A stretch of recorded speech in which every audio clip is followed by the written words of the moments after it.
All right, well, it's not your ordinary church service. A Detroit bishop parking 3 oversized hybrid SUVs right on the altar.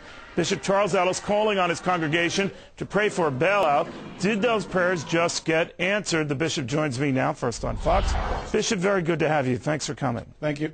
Thank you for having me, Neil. Do you think Eric Bolling should go to hell for the remarks he just made about the auto industry? It is not my job to send anybody to hell or to wish anybody to go to hell. I'm here to help people get saved and go to heaven. All right. It was a novel sermon. You brought a big SUVs right up there on the altar and essentially prayed for the auto industry. It looks, and I stress looks, Bishop, like you're going to get those prayers answered.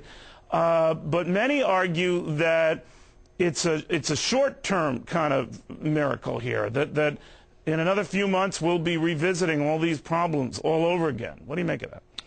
Well, I've not been involved in all of the discussions, but what I hear from the commentary that is going on and the debate that is taking place is that management is looking to give and to make some changes and to look toward the future and how they can compete in this global economy as well. I'm looking at Mr. Gettlefinger. I think he's being very forthright in saying that the unions will do what they can to make sure that the automobile industry survives. But he says that, Bishop, but he's not exactly doing that. And the rap against all parties in this whole auto saga is that no one's doing enough. Now, I know you're looking after your congregation, and many of them with jobs in the auto industry. Many of them could lose jobs if they don't get this bailout.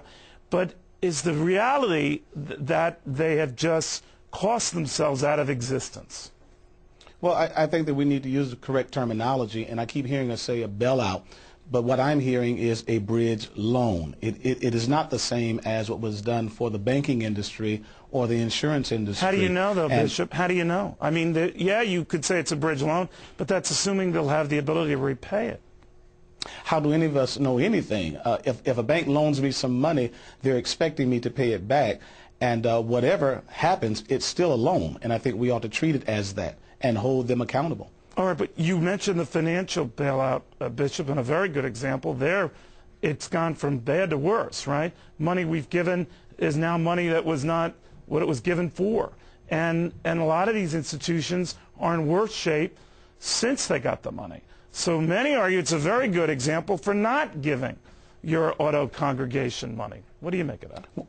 Well, from what I hear, the monies that will be given to the automotive industry, if they get the vote and if they receive the favor from Capitol Hill, there'll be a lot of strings tied to this package, and there'll be oversight and there'll be a management of it, and people will have to... But do you think, though, Bishop, really, that if they weren't doing exactly what they were supposed to be doing with this package, the money would stop? Do you think that would, in a Democratic Congress and a future Democratic president, that would be allowed to happen?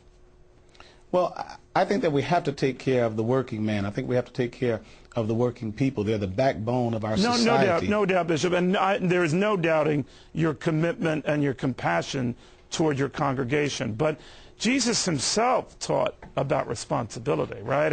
And fairly or not, when you're all in the same boat, you all have to suffer the consequences of everyone's actions in that boat. And boats sink. Sometimes they just sink. Absolutely. But I'm not one to ever preach against neglecting responsibility. I think you're absolutely right. We all have to be responsible for our actions, and sometimes there are dire consequences for our actions. But I think as a man of God and as a spiritual leader in this community, we always have to preach and demonstrate hope. And whenever you see Jesus coming to the rescue, he's coming in the most dire situations, and he's bringing hope, whether he's got to walk on water or whether he's got to tell the wind and the water to peace, be still. Well, I tell you, I think you had a Yukon up there at the altar, right? You could fit all the apostles in there easily. Easily. It was a Chevrolet Tahoe. Was it really? Yeah, Chevrolet Tahoe, Ford Aspen, a Chrysler Aspen, and a Ford Escape. All right. Well, definitely you've got half your congregation fit in any one of those vehicles. Bishop, you're a good man, and you're looking after your folks. We'll see how this all works out. Thanks for your accommodations, Neil, and for your hospitality. All right.